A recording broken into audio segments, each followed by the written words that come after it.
제가 질문 하나 드리고 말씀 시작하겠습니다. 사랑하는 성도 여러분, 우리는 우리가 받은 구원을 잃어버릴 수도 있을까요? 여러분 어떻게 생각하십니까? 굉장히 무거운 주제죠. 그리고 굉장히 중요한 주제이기도 합니다. 제가 이렇게 말씀드릴 때 솔직히 불안하신 분들이 계실 수도 있습니다.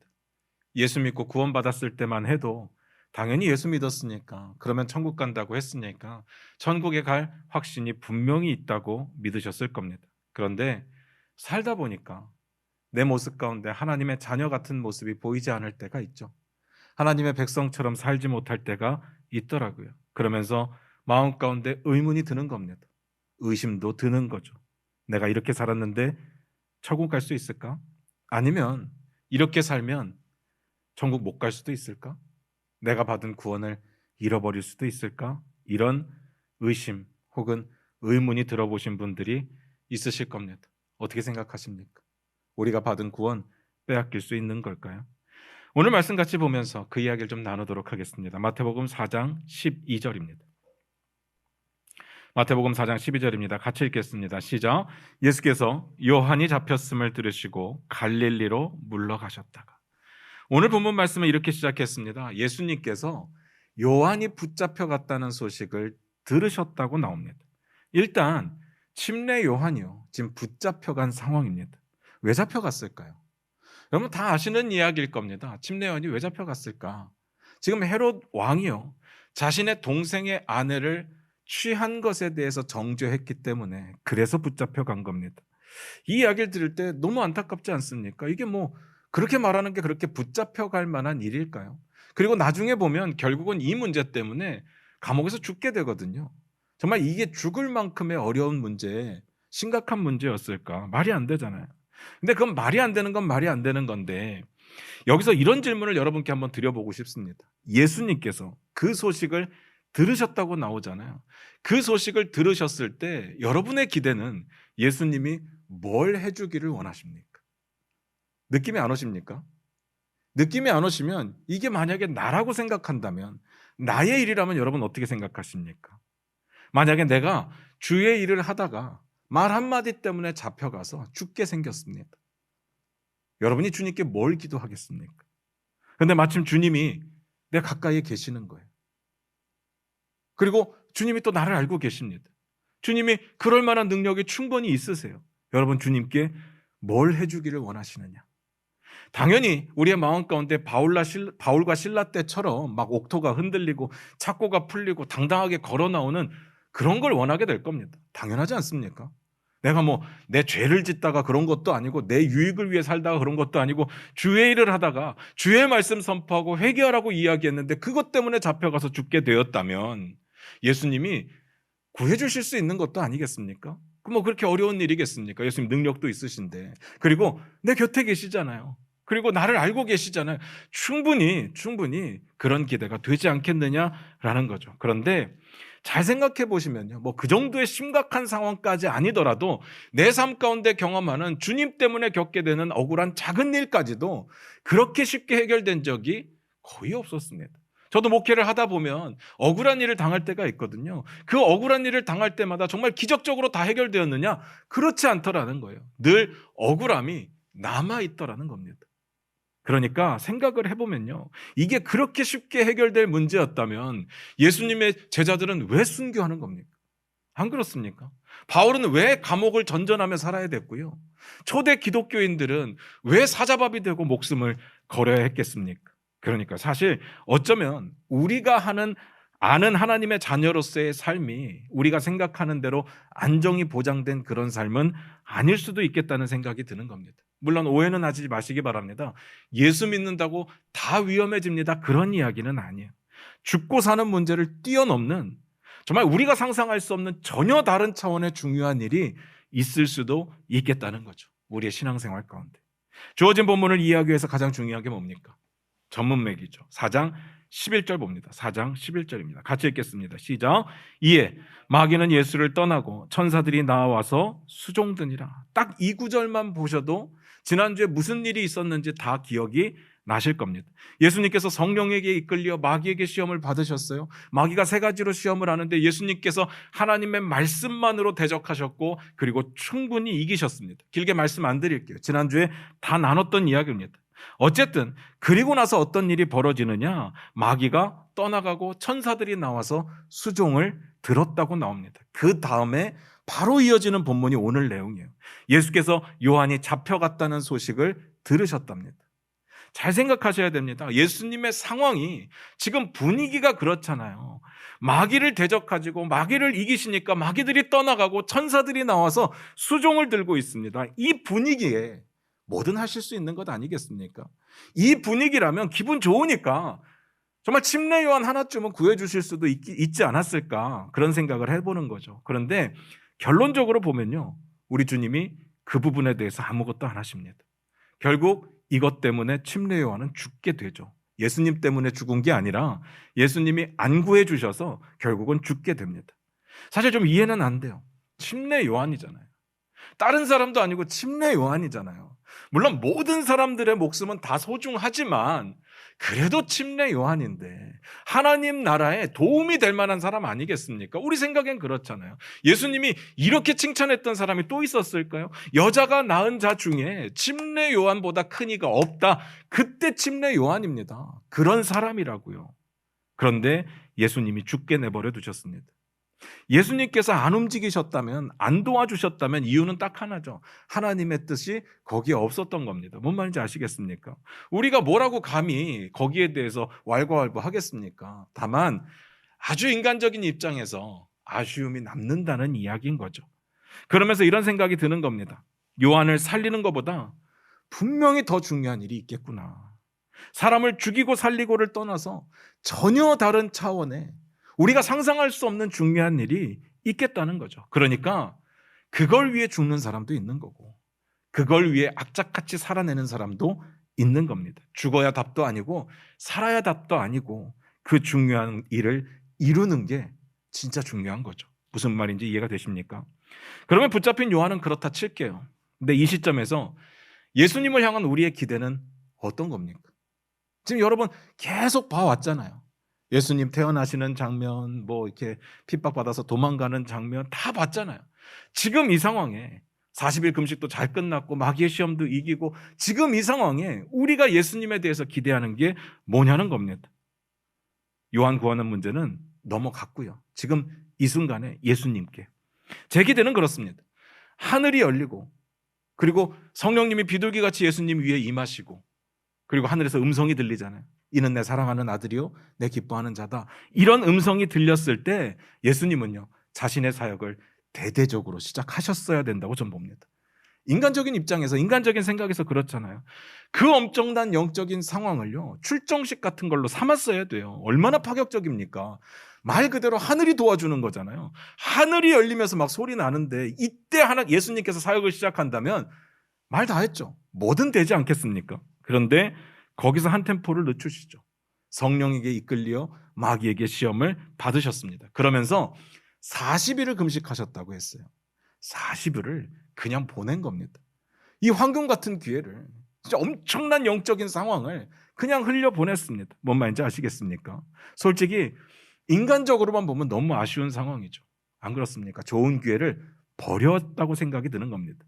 그런데 다시 기회가 옵니다. 예수님께서 또 기가 막히게 마귀의 시험을 이기시는데 이번에는 마귀가 떠나갑니다. 근데 떠나가는 것으로 끝나는 것이 아니라 천사들이 나와서 수종을 드는 거예요. 시간이 좀 지체되기는 했지만 오히려 잘 됐습니다. 여러분 천사들이 수종 드는 장면 한번 상상해 보셨습니까? 어마어마하지 않겠습니까? 만약에 이 상황이 사람들에게 보여지기만 한다면 이거 끝난 겁니다. 뭐 예수님이 뭘 해도 다 될 겁니다. 안 그렇습니까? 예수님께서 이때 사역을 시작하셨어야 됩니다. 그런데 오늘 본문에 뭐라고 되어 있습니까? 예수께서 요한이 붙잡혔다는 소식을 들으시고 물러가셨다. 그렇게 나오잖아요. 아니 구해주지 않는 건 그렇다 칠게요. 뭐 하나님의 뜻이 아니라니까. 그런데 왜 물러나시는 거죠? 물론 뭐 여기에도 하나님의 뜻이 있으시겠죠. 그런데 왜 지금의 이 좋은 상황들을 계속 버리시느냐, 그 마음에 궁금증이 생기는 겁니다. 물러가셨다는 말이 뭔 말일까? 고민을 해보니까요. 왠지 뉘앙스는 피하셨다? 도망가셨다? 그런 느낌이 들어요. 물론 이걸 가지고 학자들이 굉장히 의견이 분분하기는 하지만 제 느낌은 그래요. 요한이 잡히자마자 물러가셨다? 당연히 도망가셨다의 느낌이 들지 않겠습니까? 이 부분을 묵상하는데 도대체 이해가 안 되더라고요. 아니 왜 안 구하셨는지도 이해가 안 되는데 왜 사역을 자꾸 차일피일 미루시는 걸까? 그 좋은 기회들을 다 날려버리시면서 그래서 말씀드리는 겁니다. 뭔가 전혀 다른 차원의 중요한 일이 있겠구나. 뭐 예수님을 의심하자는 것도 아니고 하나님을 의심하자는 것도 아니고 우리는 그대로 받아들여야 되는 거잖아요. 우리가 이해할 수 없는, 우리가 상상할 수 없는 전혀 다른 차원의 중요한 일이 존재하겠다라는 거죠. 뭐 예수님께서 저보다 머리가 나쁘셔서 그 상황을 모르셨겠습니까? 그 상황을 놓치고 싶어서 놓치셨겠습니까? 그럴 리는 없잖아요. 우리는 그러니까 그 전혀 다른 차원의 중요한 일이 뭐냐에 관심을 가져야 되는 거죠. 뭘 것 같습니까? 그 다음 볼까요? 4장 13절입니다. 같이 읽겠습니다. 시작. 나사렛을 떠나 스불론과 납달리 지경 해변에 있는 가버나움에 가서 사시니. 나사렛이면요 예수님의 고향이잖아요. 그래서 나사렛 예수 이렇게 불리잖아요. 그러니까 갈릴리로 물려가셨다는 말은 역시나 그냥 고향으로 돌아가셨다는 말로 들립니다. 우리에게 비춰지는 느낌이 살짝 그렇잖아요. 우리가 생각하는 생각을 보면요 어떤 건가 하면 뭐 사고를 치거나 뭐 경찰들이 이렇게 잡으러 올 때 제일 먼저 어디로 도망을 가느냐? 갈 데가 없으면 결국은 부모님 집으로 가거나 고향으로 가지 않겠습니까? 그러니까 경찰들도 사고가 터지면 제일 먼저 고향부터 뒤지는 건 아니겠냐고요. 느낌이 그렇게 온다고요. 그러다가 나사렛을 떠나서 가버나움으로 가서 사셨다고 나옵니다. 가버나움에 가서 사역을 하셨다가 아니라 가버나움에 가서 사셨다. 이 부분이 좀 걸리더라고요. 물론 제가 어떻게 하나님의 큰 뜻을 다 알겠습니까만은 이해가 너무 안 되잖아요. 사역은 도대체 언제 하실 건데요? 뭐 이래서 안 하고 저래서 안 하시면 우린 도대체 뭘 보고 있어야 되는가? 게다가 이 상황을 소개하고 있는 마태가 이해가 안 가요. 뭔가 석연치가 않아요. 명확하지가 않아요. 잘 보시면 마태가 시간을 이야기하지 않습니다. 시험이 끝나고 나서 얼마가 지나서 요한이 붙잡혔는지, 요한이 붙잡히고 나서 얼마가 지나서 물러가셨는지, 물러가셔서 나사렛으로 가셨다는데 나사렛에서 얼마나 있다가 가버나움으로 가셨는지, 또 가버나움에서 얼마나 있었는지 이런 이야기들을 안 해요. 그리고 이 여러 곳을 다니면서도 무엇을 하셨는지에 대한 이야기를 하지 않습니다. 그래서 더 답답해지죠. 학자들은 이렇게 이야기해요. 그리 긴 시간은 아니었을 거다. 근데 누가 알겠습니까? 어떻게 알겠습니까? 너무 궁금하지 않습니까? 예수님께서 왜 사역을 자꾸 미루시는 걸까? 왜 안 하시는 거죠? 궁금하지 않습니까? 그래서 어쩔 수 없이 오늘 본문과 동일한 상황을 다루고 있는 누가복음을 찾아볼 수밖에 없었습니다. 그런데 놀라운 사실을 발견하게 돼요. 누가는 이 부분에 대해서 전혀 다른 이야기를 합니다. 누가복음 4장 13절부터 15절 우리 화면 보면서 같이 읽도록 하겠습니다. 같이 읽겠습니다. 누가복음 4장 13절부터 15절입니다. 같이 읽겠습니다. 시작. 마귀가 모든 시험을 다 한 후에 얼마 동안 떠나니라. 예수께서 성령의 능력으로 갈릴리에 돌아가시니 그 소문이 사방에 퍼졌고 친히 그 여러 회당에서 가르치심에 뭇사람에게 칭송을 받으시더라. 방금 읽었던 구절과 그리고 우리가 읽었던 마태의 본문과 동일한 시간적인 배경, 동일한 공간적인 배경을 가지고 있는데 다시 말해서 마귀의 시험을 받으시고 그리고 이기신 직후의 이야기를 담고 있는데 누가는 전혀 다른 뉘앙스로 이야기를 한다는 거죠. 침례 요한이 붙잡혀서 도망갔다는 이야기 자체가 없고 예수님께서는 성령의 능력으로 돌아가신 거예요. 자신의 고향으로 가신 겁니다. 거기서 가르치기를 시작하는데 사람들이 막 칭송하기 시작하는 겁니다. 그만큼 사람들에게 인정을 받았고 어느 정도 성공적인 사역을 하셨습니다. 그렇다면 제가 오해를 한 거죠. 우리가 오해를 한 겁니다. 일단은 예수님께서는 사역을 피하거나 미루거나 하신 것은 아니에요. 예수님은 사역을 하신 거죠. 그러면 더 궁금해지는 겁니다. 왜 마태는 왜 헷갈리게 이런 이야기를 안 했을까? 왜 안 했을까요? 이런 이야기를 안 하니까 우리가 그렇게 생각하는 것 아니겠습니까? 물론 지난주에도 말씀드렸지만 마태가 예수님의 모든 생애를 다 전부 빠지지 않고 기록하는 것이 목적은 아니에요. 당연히 하고 싶은 이야기, 해야 될 이야기만 하겠죠. 그런데 해도 이건 너무하잖아요. 정말 중요한 이야기를 다 빼먹었으니까. 그런데 잘 생각해 보셔야 됩니다. 성경을 쓰는 저자들이 자기 기분대로 썼겠어요? 자기 하고 싶은 대로 썼겠습니까?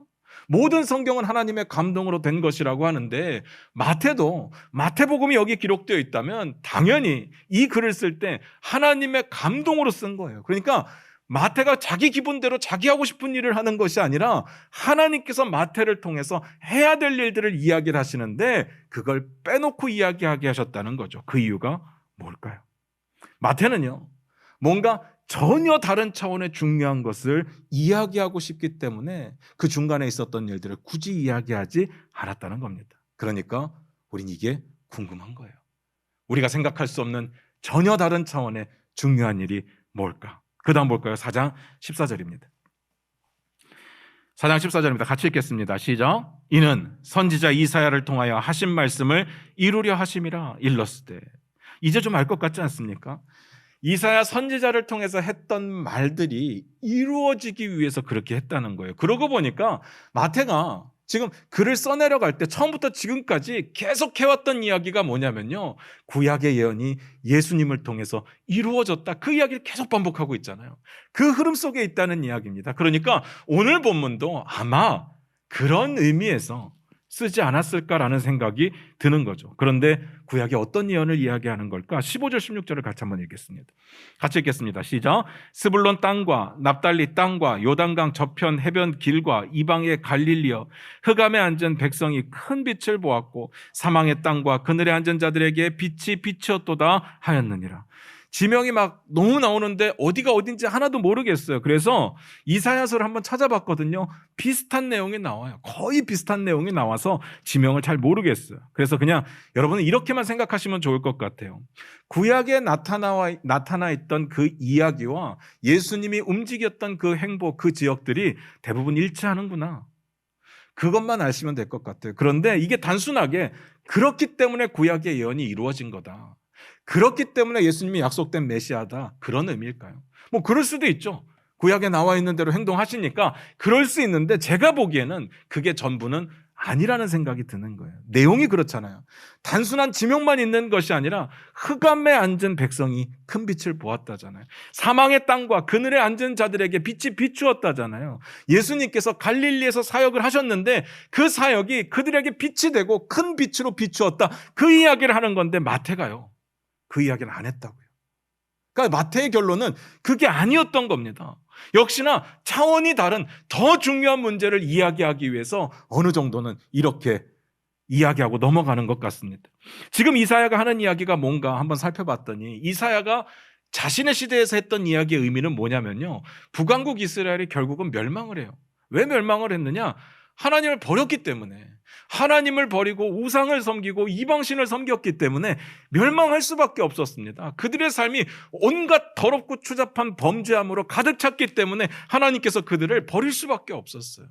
선지자들을 수도 없이 보냈죠. 니네 돌아와야 된다. 그런데 그들은 무시했습니다. 듣지를 않았어요. 그러니까 멸망밖에는 없는 거죠. 그들의 상태가 아까 읽었던 이야기처럼 진짜 흑암이었고 그들의 살던 곳이 사망의 땅이 되었고 그늘이 되었습니다. 그런 상황 가운데 지금 이사야가 이야기를 하는 거예요. 하나님의 약속을 전하는 겁니다. 큰 빛을 보게 될 거다, 빛이 비추게 될 거다. 이사야가 이렇게 이야기하는 건 이스라엘이 이 어려운 상황 가운데, 망한 상황 가운데, 힘들고 고통스러운 가운데 하나님의 은혜로 귀환을 하게 될 거다, 그 이야기를 하는 거죠. 그런데 사실 그게 끝은 아니었습니다. 마태는 거기까지만 인용했지만 유대인들은요, 이 이야기를 들었을 때 그 다음을 상상할 수밖에 없었을 겁니다. 그래서 그 다음 내용이 중요하죠. 이사야서 9장 6절입니다. 우리 화면 보시면서 같이 한번 읽어보도록 하겠습니다. 이사야 9장 6절입니다. 같이 읽겠습니다. 시작. 이는 한 아기가 우리에게 낳고 한 아들을 우리에게 주신 바 되었는데 그의 어깨에는 정사를 메었고 그의 이름은 기묘자라 모사라 전능하신 하나님이라 영존하시는 아버지라 평강의 왕이라 할 것임이라. 이게 중요한 거였습니다. 결국은요, 유대인들은 이걸 떠올렸을 겁니다. 예수 그리스도께서 이사야의 예언대로 전능하신 하나님, 영존하시는 아버지, 평강의 왕으로 오셨다, 그 말을 하고 싶었던 거죠. 그래서 어떻게 된다는 거예요? 그 다음이 중요합니다. 17절 결론입니다. 같이 읽겠습니다. 시작. 이때부터 예수께서 비로소 전파에 이르시되 회개하라 천국이 가까이 왔느니라 하시더라. 이 말의 뉘앙스에도 이게 포인트인 게 보이시죠? 이때부터 비로소 그 말이 나오니까 이게 결론입니다.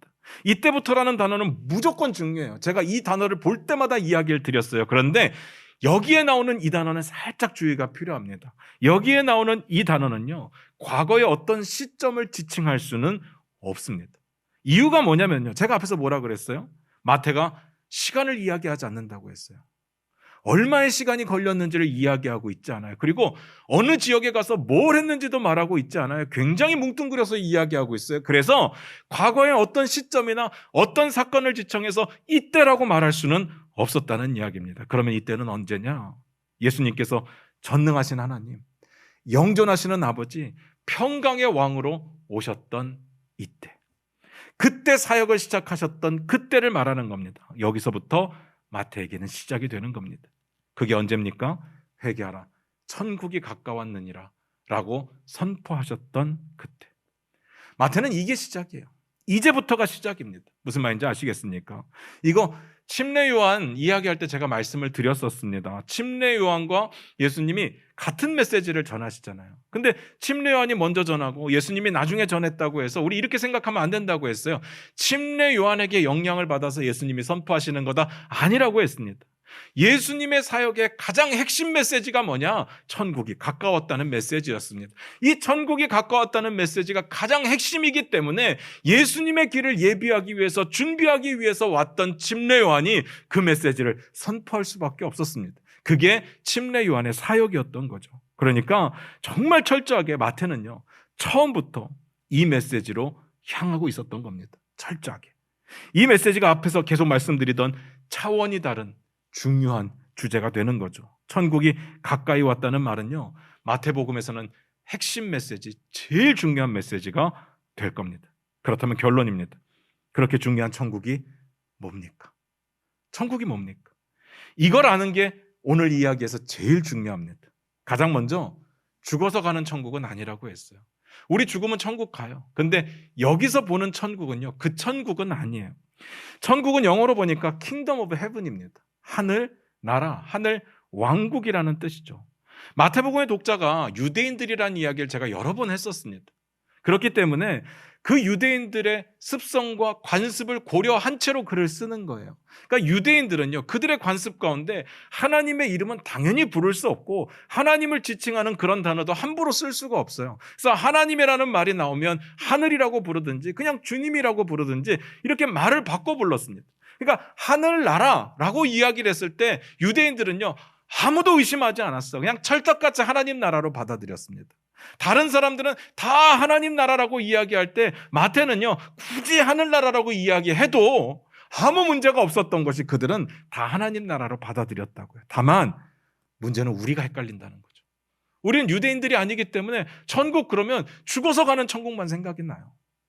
천국이 가까이 왔다, 죽을 때가 됐나? 이렇게밖에 생각을 안 한다는 겁니다. 아니면 이전에는 천국 못 가는데 이제부터 죽은 사람들은 천국 갈 수 있나? 이렇게밖에 생각을 안 하는 거예요.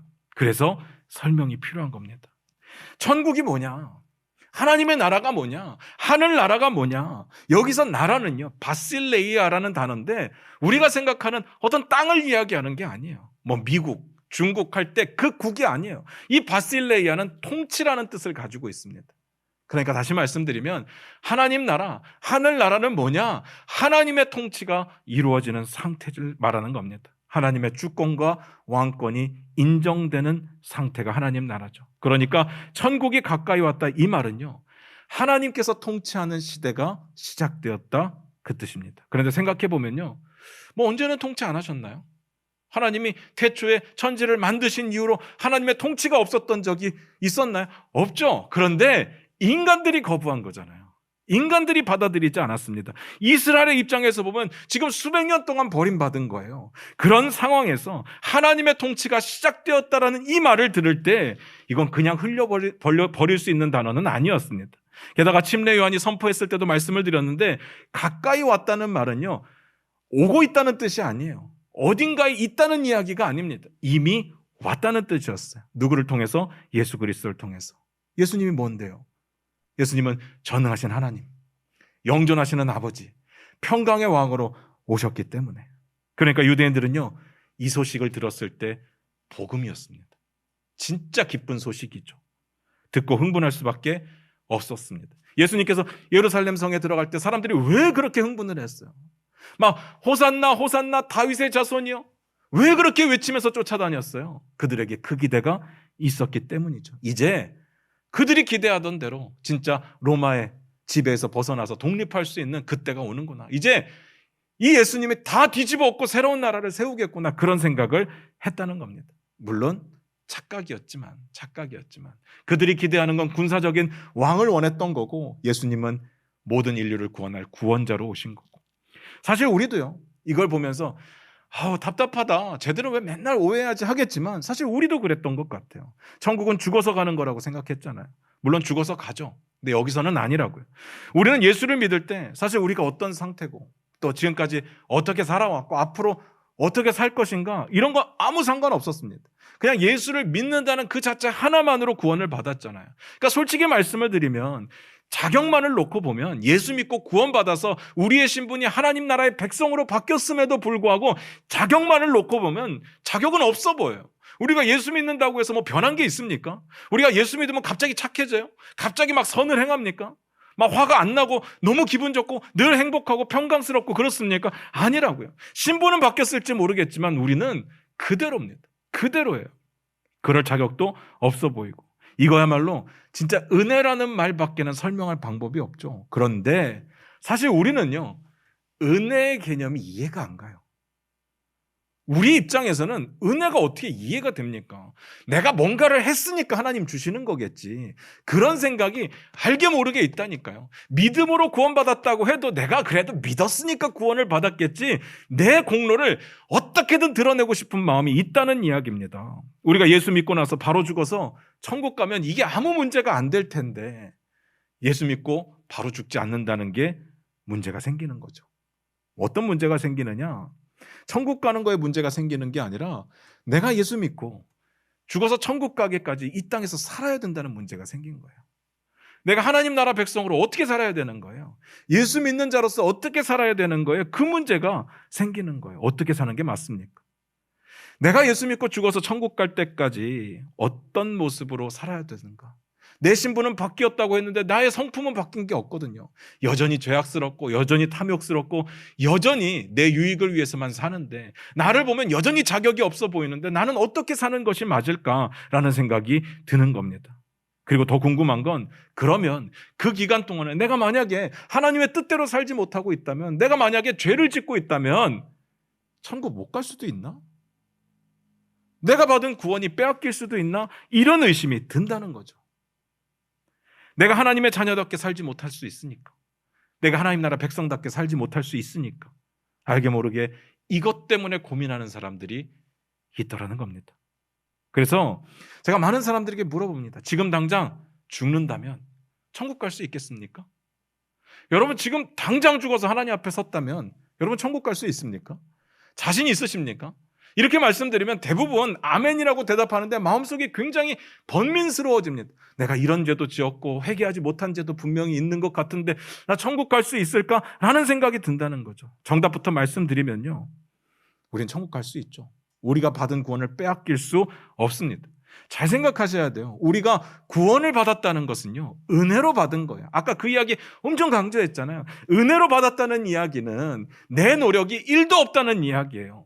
구원을 받을 때는 은혜로 받았는데 그 엄청난 구원을 받고 나서 내 행위 때문에 그 구원이 망가지고 없어진다? 말이 안 되는 거예요. 있을 수가 없는 이야기인 거죠. 이거 정리되십니까? 물론 이런 경우는 있을 수 있죠. 분위기에 휩쓸려서 내가 진짜 믿고 있지 않는데 믿는 것처럼 착각할 때는 있어요.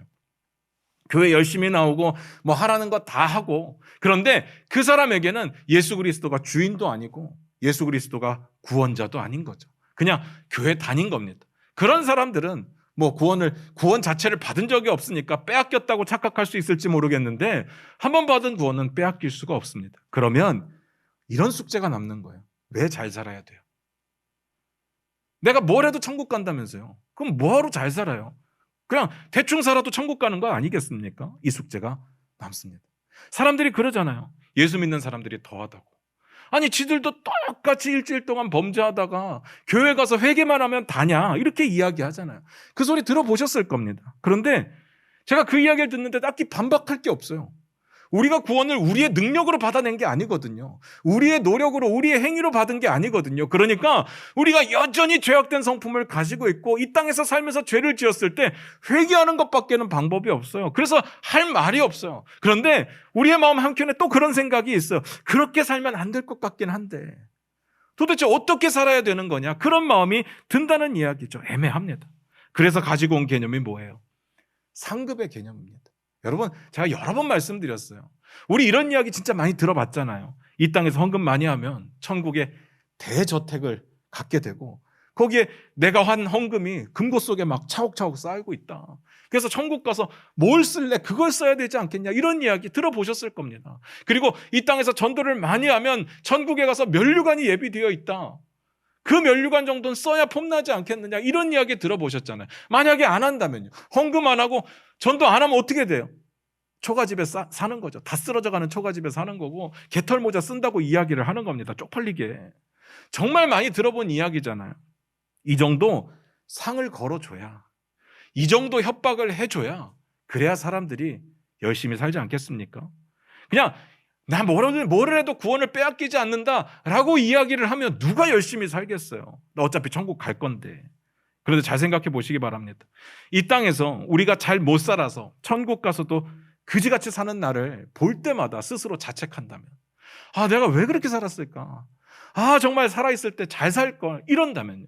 그리고 누군가를 비교하면서 저 사람은 너무 잘 사는데 볼 때마다 부러운 거예요. 그리고 속으로 생각하는 거죠. 야, 저 사람 내가 볼 때 나보다 못 살았었는데 더 좋은 집에 살고 있네. 아, 배 아파, 기분 나빠, 이러고 산다면 이게 무슨 천국이겠어요? 이건 천국 아니죠. 예수님이 말씀하시는 하늘나라가 가까이 왔다는 말은요, 하나님의 통치와 주권이 이 땅에서부터 시작되었다는 뜻입니다. 이미 시작되었습니다. 그럼 이게 뭔 말이냐? 하나님의 주권과 통치가 나를 주관하기 시작하신 거죠. 내가 예수를 믿음으로. 나를 주관하시면 어떻게 되느냐? 내가 내 멋대로 살 수가 없어요. 난 하나님 나라 백성이니까. 난 하나님의 종이니까. 난 하나님의 자녀니까. 하나님이 우리 얼마나 사랑하셨는데요. 내가 여전히 죄인이었을 때도 나를 사랑하셔서 나를 위해서 하나밖에 없는 독생자 예수를 보내셔서 죽게 만드시고, 그리고 나를 구원하여 주셨잖아요. 내 과거의 모습 하나도 따지지 않고 내가 미래에도 잘 못 살 것에 대해서 따지지 않으시고 예수를 믿는다는 이유 하나 때문에 구원해 주셨잖아요. 게다가 천국 가는 소망도 주시고 천국도 진짜 가게 하시고 뿐만이 아니라 하늘 유업을 물려받을 상속자로 삼아 주셨잖아요. 이게 얼마나 기쁜 일이고 얼마나 감사한 일입니까? 내가 하나님의 명령에 어쩔 수 없이 내 구원을 지키기 위해서, 구원을 이루기 위해서 순종하는 것이 아니라 하나님을 너무 사랑하니까, 내가 하나님의 자녀니까, 하나님 나라 백성이니까 하나님 앞에 그렇게 살 수밖에 없는 상황이 되었다는 이야기입니다. 감동스러우니까, 감격스러우니까, 감사하니까. 예수님처럼 우리의 삶의 모든 부분에서 하나님의 주권과 왕권을 인정하고 하나님의 뜻대로 순종하며 살려고 몸부림치는 게 이젠 당연해지는 거죠. 그게 하나님 나라입니다. 하나님 나라를 우리는 그렇게 살아가는 겁니다. 물론 유대인들은 군사적인 독립만을 생각했어요. 우리는 죽어서 가는 천국만을 생각했지만 마태가 말하는 하늘나라, 하나님 나라는 하나님의 주권과 왕권이 우리 각자의 삶에 이루어지는 것, 그걸 말했던 겁니다. 말씀 마무리 지을게요. 우리의 삶에 진짜 하나님의 주권과 통치를 여러분은 받아들이고 계십니까? 진짜로 뭘 선택하든 뭘 결정을 하든 그럴 때마다 하나님의 뜻이 궁금하셨습니까? 하나님의 뜻을 찾고 찾으면서 하나님의 뜻이라고 여겨지는 그 일에는 무조건 순종하셨습니까? 그래야 된다고요. 내 모든 결정의 기준이 돈이 되면 안 되죠. 내 여유 있는 삶이 되어서는 안 될 겁니다. 안 그렇습니까? 복지나 내가 좋아하는 거나 이런 것이 우리의 선택의 기준이 아니라 하나님의 뜻에 맞느냐, 하나님이 뜻하신 대로 하고 있느냐, 그게 중요한 것 아니겠습니까? 수많은 사람들이요, 성스러운 것과 속된 것을 생각할 때 장소의 개념을 떠올려요. 우리는 장소가 중요하거든요. 땅이 제일 중요하잖아요. 왜냐하면 땅값 너무 비싸니까 항상 땅부터 생각할 수밖에 없어요. 그래서 미국 하면 미국 땅이 떠오르고 일본 하면 일본 땅이 떠올라요. 일본 사람을 떠올리는 사람은 없어요. 왜냐하면 땅이 제일 중요하니까. 그래서 우리가 성스러운 거, 속된 거를 딱 구별할 때 성스러운 건 뭐예요? 다 교회를 생각해요. 아, 교회는 성스러운 거. 속된 것은 세상 속, 내 직장, 내가 만나는 사람들 다 속된 거예요. 그런데 그렇지 않죠. 하나님의 왕권과 주권이 인정되는 곳은 하나님 나라잖아요. 하나님이 계신 곳, 하나님의 통치가 이루어지는 곳은 성스러운 곳입니다. 내 직장이 되었던, 내 가정이 되었던, 내가 만나는 사람들이 되었던, 뭐 때로는 학생들이라면 내 학교가 되었던, 내가 그곳에서 하나님의 주권과 왕권을 인정하고 산다면 그게 어디가 되었던, 정말 쓰레기 동굴이 되었던, 어디가 되었던 그곳은 하나님 나라가 되는 거고 거룩한 곳이 되는 거죠. 그런데 아무리 교회에 와서도 교회에서 하나님을 찾지도 않고 하나님의 주권과 왕권에 대해서 관심도 없고 내 기쁨과 내 유익을 위해서만 살아간다면, 그래서 모인다면 아무리 교회라도, 아무리 멋있게 지어놓은 교회라고 할지라도 그것은 속된 것이 될 거예요. 성과 속의 문제는요, 장소의 문제가 아니라 하나님의 왕권이 인정되느냐의 문제입니다. 이걸 알아야죠. 이걸 아는 사람은요, 어떤 상황에 처해 있든지 감사할 수 있습니다. 돈이 있던 없던, 건강하던 그렇지 않던, 일이 잘 풀리던 그렇지 않던, 내가 하나님 주신 구원이 있기 때문에 감격하고, 하나님이 내 왕이 되어주신 것에 감격하고, 내 주인 되어주신 것에 감격하고, 그래서 하나님의 뜻대로 감사하며 살 수밖에 없는 겁니다. 날마다 하나님과 동행하고 하나님과의 관계가 제대로 성립되었을 때 하나님이 주시는 평안함 가운데 살아갈 수 있는 거죠. 이게 차원이 다른 중요한 메시지라는 이야기입니다. 이스라엘이 독립을 해서 하나님 나라가 아니라, 앞에서 그런 이야기 드렸습니다. 왜 예수님께서 침례 요한을 구원해 주지 않으셨을까요?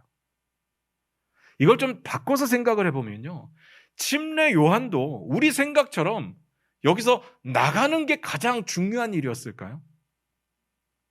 침례 요한이 가장 간절하게 기도했던 제목이 뭘까요? 감옥에서 나가게 해주십시오. 그럼 내가 열심히 살겠습니다. 이거였겠습니까? 전 아니라고 봐요. 성경에 나와 있는 내용 가운데 보면요, 침례 요한이 제자들을 보내서 예수님을 만나게 합니다. 그리고 묻는 장면이 나오죠. 정말 당신이 그리스도입니까? 구약에 약속된 그분 맞습니까? 침례 요한에게 제일 중요한 건 예수 그리스도가 하나님이 보내신 약속된 메시아냐 아니냐였습니다. 이게 맞다면, 이게 분명하다면 자기가 어디에 있든지 간에 자기는 하나님의 뜻과 하나님의 주신 사명을 제대로 감당한 거고, 그래서 내가 살아있는 그곳이, 내가 처해 있는 그곳이 감옥일지라도 하나님 나라가 임한 걸로 본 거죠. 그에게 문제는 그것밖에 없었습니다. 그거면 되는 거죠. 그거면 되는 거였습니다. 여러분은 어떻습니까? 우리는 내 처지, 내 상황, 내게 주어진, 놓쳐서는 안 되는 그 기회가 제일 중요하지 않습니까? 사랑하는 성도 여러분, 다시 생각해 보셔야 됩니다. 우리는 하나님 나라를 살아가고 있느냐? 내 삶의 모든 선택의 기준이 정말 하나님이시냐? 이게 될 때 하나님이 주시는 하나님 나라가 우리의 삶 가운데 이루어지는 줄로 믿습니다. 기도하겠습니다.